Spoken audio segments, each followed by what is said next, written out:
What's going on, everybody? Welcome back. So today I wanted to make a video on how I approach a commercial checkup on an AC on the roof. So what I'll do is right away I want to shut the power off. Okay, so with the power off, I'm going to take off then all of the panels and really do a visual. Okay, so I'm looking for how dirty is that coil, right? How dirty is the outdoor coil? Are there any cracked wires? Is there any, for example, capacitors that show obvious signs of leaking oil? I'm looking for if the blower wheel is rubbing or if it's got too much dirt on it. All right. Then I'll be checking if the filters are clean. How clean is the indoor coil? And then obviously also, what's the condition of the compressor? Is there any oil residue anywhere? And then after that, I am noting if there's hail damage on the coil. Is the outdoor fan motor original, or is it, a universal? After that, after I've gone through the visual and make sure that there's nothing, obviously not in good condition visually, I will then start to put on all of my equipment. So I got my box there that I'm going to use to turn the system on and off. I'm going to check with the power off all of the run capacitors. All right. I'm going to put my probes in for all of my readings when it comes to splits and all that. And then I'm going to put my refrigerant gauges on there, as well as my clamps. So that would be the second step. And then after that, well, now I'm going to go ahead and close up all of my panels that need to be closed up. So I'm going to put this back on, put this cover back on,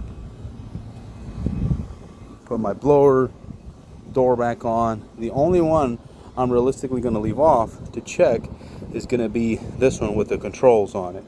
And sometimes it's best if you partially close it, in this area down in here, if you can, to not allow too much air on this side for that outdoor coil.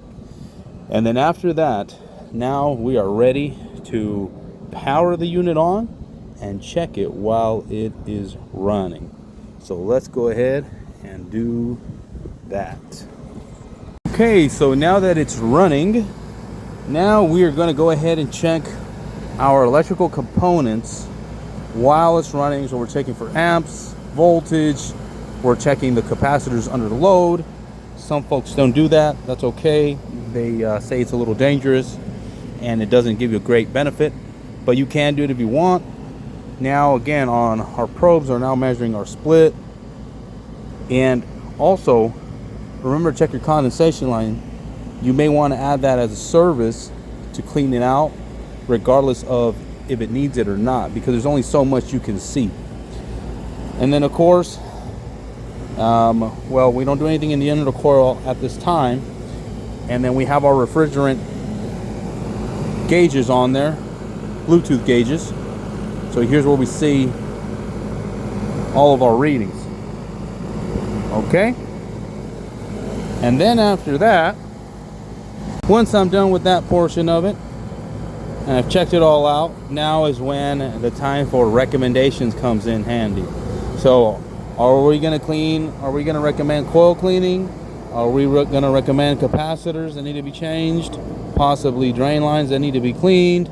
Possibly indoor coils that are a little dirty? And the list goes on, right? Is the refrigerant levels correct? Are we going to recommend we comb out some of these fins and put a hail guard in? That's when I make the final report and then see what of those services, if not all of them, they want to do. Okay, well, that's pretty much it. Hope you found this helpful.